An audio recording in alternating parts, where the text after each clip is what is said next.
What is up, guys? Welcome back to my channel. My name is David Hanlon, aka the Laptop Legend, and just when we thought we could not see a more action-packed day in the stock market, which was Wednesday, Thursday today blew that out of the water. We saw just so many ridiculous, crazy things going on today. I don't even know where to start. Looks like Robinhood is getting hit with a class action lawsuit because of the strange BS that they pulled today, not allowing people to buy any AMC, GME, any of those stocks, only to sell, trying to force positions down, and then also liquidating people's positions at the very bottom. And then it had a huge, like, over, I don't even know, what was it, like a $200 bounce? I know a couple people who made $1 million in profit today. I am not anywhere near that. I closed out the day only like 350 in profit because Fidelity stole 200 bucks from me, but I'll get into that in just a second. So yeah, this is gonna be a video talking about the stocks that we need to be watching tomorrow. There's still some really good dip buys in play. And just remember, guys, it is a really crazy market out there, so only go in with size on the A+ setups. If you're speculating with these stocks that have the potential to spike 200% but could also dump 70% against you, don't put in a lot of money and don't put in anything you're not willing to lose most of, because it's really crazy out there. So you can still make a lot of money with small size, but you don't want to lose a ton of money because you went in too big. So I just want to say that, before we get into it. So now let's dive into the charts and talk about the stocks you guys need to be watching for tomorrow. All right, guys, so I'm here on my laptop, and this is KOSS. This thing has been absolutely going crazy. It went from $390 all the way up to $174 in pre-market. Had a huge drop, a couple halt downsides, and now it's squeezing after hours. So this thing could potentially be running again tomorrow. We've seen from stocks like GME that stocks that go down and find a base and come back up can keep squeezing and go past those highs. So I wouldn't be surprised to see that on this one. Personally, I'm probably not going to be touching this just because it seems like it's still up a lot, but I just wanted to put on your guys' radar in case you want to be taking a look at it. Here is GME. You guys were probably watching this today, but look at this dip buy, man. This dip buy was insane, and I know a lot of people who got in early and lost some money because, it dips down here. You think you're fine, getting in at 200, and then it drops all the way down to 120, which is insane. But I also know some people who got in here and made, $800K, $1 million on that trade, so they made up for most of their losses, which is insane, man. I mean, that bounce from 120 all the way up to 320. I mean, that is a $200 a share bounce. That is crazy. So this thing could definitely keep squeezing. This is another one of those stocks that, for me, it's not worth the risk at this point, so I really don't care what it does. I'm not touching it. Also, there's been a lot of weird manipulation. I wouldn't put it past Fidelity at this point to not let me sell my position or, automatically close me out of my position at the very bottom like this. So I am not touching this one at all. But again, just have it on your watch list if you want to trade something like that. Maybe trade one share, just to get a little action if that's what you're looking for. For me, my number one stock is still MITI. And this one really just consolidated today. You can see here, let me go to the 1 month. You can see here, it really did not do much. It's down again off these highs. I still think there's the potential for a little bit more of a pullback tomorrow. I could be completely off, and that is mainly if there's no news. If we get news tomorrow, this thing will definitely run. Whenever news comes out, this will run. So at this point, I'm just holding my shares, and if it dips down at all, I will be adding because this will be in dollars soon. But again, that first location of the Good Clinic opens on Monday. That's February 1st. So I would assume there's probably going to be a press release at that point. I could be wrong on that, but I would expect to see on Monday there's going to be some good things for the stock. So if we get any dips tomorrow, I'm just considering that a discount, and I am absolutely throwing some of this 13K buying power at this stock because the more of it that I have, the better I'm going to be doing overall. So definitely look at this one. Today we had some really good dip plays. Overall, AITX was a great dip play that was a little too choppy for me to be able to hold through all this. So I ended up, I think, getting in here and, getting out in here. And then I got in here and got out, maybe in one of these. So I really didn't take the meat of this move. I could have gotten a lot better. But this stock has literally had dip buys, every single day. And it could continue to keep having dip buys, man. I mean, the potential for this to have dip buys is incredible. I will be looking for dip buys on this. This is my A+ setup. You guys want to throw $1,000 into GME. I will throw $10,000 into one of these dip buys because I can make 10%, 20%, 50% in 10 minutes. Whereas GME, you're very likely to end up losing that money if you're trying to get in and out. So for me, this is a much better risk to reward setup, and this is the type of setup that I'm looking for. Again, feel free to go look at some of those live trading videos that I uploaded of me trading these dip buys. OZSC, another one that I've been talking about, had some more beautiful dip buys today. I hope some of you guys are nailing these because I talk about them every single day. Again, this is still on the watch list for dip buys. I mean, it's down a lot from these highs. So it'd be nice to see a big green day so that we can get some more dip buys. But I mean, it still has room to fall, man. Again, it came from less than a penny and it's still over 10 cents. So this thing could easily give us some more dip buys. That's what I'm going to be looking for on this. If you guys believe in it long-term, feel free to hold it. The only stock I'm holding long-term is MITI at this point. So again, just look for those dip buys on this one. TSNP, really not that many great dip buying opportunities today. You might have been able to get in here, but this one was a little bit weird, and then it bounced up and it was just meh, and then it completely flatlined. I mean, you can't make money if there's no volatility. So, I mean, that was just weird. And then it popped up towards the end of the day. So I'm still not convinced this doesn't crack under 30.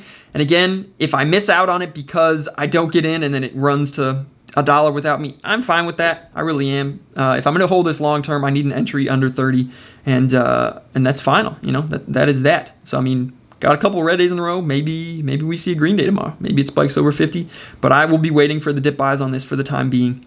SNPW, more dip buys. Literally, focus on the dip buys, guys. It's like printing money. I say that a lot, but it really is like printing money. This one had a great dip buy. I don't need to say more. BMIX. Another great dip buy. This one is still on the watch for dip buys. So be watching this stock tomorrow for dip buys. Do I need to tell you where? You get this many red candles, you get in here. And again, you immediately sell if it goes against you. So worst case scenario, you're out break even or with a little profit if you don't catch the exact bottom. And this was a really nice rip up. So I mean, if you ended up getting in here and you were able to hold half your position through this, I mean, that was a nice run. I mean, golly. I mean, from here to here, that's like a 70% bounce, man. That's insane.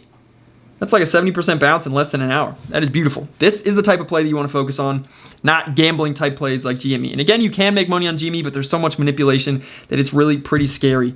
Let's see, SNDL. This is one that I think has the potential to squeeze. I feel like it could be similar to NAKD, so just keep this one on your watch list. If it starts squeezing, just ride the momentum with small size and take profits when you have them. That is my only recommendation. That is what I did today on VIVE. I was just riding the momentum on this one. You know, I avoid getting destroyed in drops like this because I'm able to cut my losses quickly when they happen. So this might actually still be a good stock to watch. To me, it looks like it has some potential still. So just keep it on your watch list. Mainly this one is just riding momentum. There's a lot of other stocks. And pretty much any low float stock today was squeezing, especially if it had a high short interest. LLIT, this one went absolutely insane. I think this has less than a 2 million float, if I'm not mistaken. If this is the correct one, it's like 1.7 million float. Feel free to verify that in the comments down below. But I mean, this one went absolutely insane from $5 all the way up to $17, and now it's at $9, and I made some money. I forget where on this stock, honestly, just riding momentum. And these are very, very dangerous because again, if you get stuck here, this is why they're dangerous. So you have to chase with small size if you're going to chase on these, because if you buy in here and then it halts downside on you, reopens down here, and then halts again, and then reopens down here, and then you cut losses, like you are screwed, man.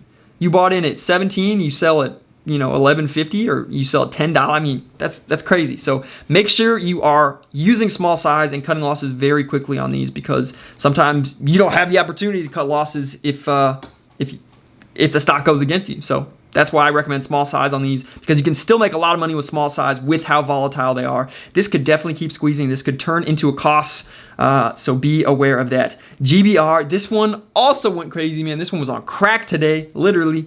This one was up over 1,000% at one point today, from 230 all the way up to 26. That's insane. No, 30, almost 31. Oh my gosh. I mean, that is mind-boggling returns in one day on a stock this big. I mean, we get that on, OTC stocks, sub penny, but on a stock like this, that's crazy, bro. That's crazy. 1,000% gains in one day. I mean, that's a lot. That really is. This could definitely continue to run. This could pull a cost. Remember, KOSS was up a ton. Was up a ton this day, man. It went from $3 all the way up to 90. We thought this was over, and then it went up to over 170. So you can never underestimate these things. BRN. This one absolutely spiked into closing. I made some money on it there. Not a ton because I think I caught it very late, and then I got caught a little bit on the downside, so I gave back some of my gains, but still a stock to watch. This thing could absolutely squeeze. Again, just be careful. Feel free to ride the momentum, but do it knowing that it's going to dump at any minute, and if you don't get out in time, you're giving back all your gains and more. That is the only advice that I can give on these stocks. TGC, did I talk about that one already? This also went ham. I mean, literally so many stocks are squeezing. Just keep it on your watch list. Ride the momentum. That is the only play I can offer. If you want to go in big on the dip buys. If you want to ride momentum, feel free to do it on stocks like this. RHE, also going hard. Just some little mini spikes, and this happened because it was an ACY sympathy play. ACY was squeezing. Literally, pretty much anything that is low float right now. KODK. This was, I guess, more from the other day. Yeah, so this, if you guys remember, if we go back a year, I mean, this one went absolutely insane. In one day, it went from 2 all the way up to 57. So this stock definitely has the potential to run. Just keep this one on your watch list. I'm not expecting too much out of this particular stock, but if it's low float, it has the potential to run in this meme market. That's all I'm saying. PED, another one, up a lot. Held some of the gains. So keep watching that one. If it breaks over those highs, it's probably going to run, and you might want to, consider getting in on the momentum with small size. CEI, very, very similar story. Same thing on this one. Look for break of highs. And SING, let's see, did that one ever do what we wanted? I don't think so. Yeah, I mean, these, I guess they're all up after hours. They kind of dumped off at the same time. EXPR, same thing. AMC, same thing, up a lot in after hours. So, I mean, you guys are welcome to trade these stocks if you want. That is not where I'm going to be focusing my attention because there's a lot of extra sketchy stuff in terms of glitches. Oh, your brokerage didn't work when you wanted to sell, and you end up selling at a loss instead of a $10,000 gain. Oh, sucks to be you. Like, I don't want to have any part of that. That's just my preference, man. I would rather trade stuff that I know is going to be safer. And speaking of going to be safe, let me tell you about my $178 loss. Oh, did I say $178 loss? I meant I can't do the math in my head. Whatever that is, plus 200. That was a profitable trade. RLFTF. Let me just walk you guys through it real quick so you can understand what is going on. RLFTF. This just went straight up, all green candles, and then it came down a little bit, and I ended up getting in here, thinking it was bouncing, just a little, not a bounce, a washout long. And the difference is, a washout long for me is when there's a huge tank and it oversells, and then there's like a tiny little bounce, and then it continues on down. And a washout long, I guess, if there's a ton of green candles in a row, and then there's a big tank, normally you get a little bit of a pop off that tank, and you can take that, difference, and it literally is like a 10 or 15 second trade sometimes. And normally you get a nice pop versus like a dip buy is like where a stock is like selling off and then it panics and then you get in at the bottom and it bounces versus like a stock is up a ton and then it tanks and you get in really quickly on a pop and then it keeps fading, if that makes sense. So this is a washout long strategy. I was profitable on this trade, but Fidelity apparently charges $50 for each buy and each sell of foreign stocks. So if you see a 5-letter ticker on Fidelity that ends in an F, they will charge you $50. So I got charged $200 total for a $600 position. Like around $600, maybe it was $700, I don't know, somewhere in there. I don't know if that's just the basis because... Yes, I ended up buying in 63 cents 1,000 shares. So, it was a $600 position. They charged me $200 in commission. So what would have been a profitable trade turned into a $178 loss. What would have been a $550 day of complete day trading, absolutely killing stuff, turned into a $350 day, which is very, very frustrating. They might refund me. If not, they are going to hear from me, and they will regret it. That is all I'm going to say. So Fidelity, if you're watching this, make the right choice. Refund me the $200. I won't be trading stocks like this again, but I got no warning whatsoever. So normally Fidelity is good about that because they don't have commissions on OTCs in general, but they charged me $200 in commissions on this stock, and it kind of ruined my day. Also waited on hold for an hour, and then they hung up on me as soon as I got a customer service agent, and I waited in chat for like another hour and a half. So it's been crazy today. But yeah, that's pretty much it for this video. I don't want to make it too long. Basically, keep watching those stocks for the dip buys. In the Discord, if there's any stocks that are dipping that I missed in this video, obviously I will throw them in there. And yeah, I mean, that's pretty much it for this video. Ride the momentum. Don't believe the hype, if that makes sense. I'll see you guys in the next one. Until then, let's grow better together. Preguntar, bebé, dime por qué te mientes. No puedes esconder todo lo que tú por mí sientes.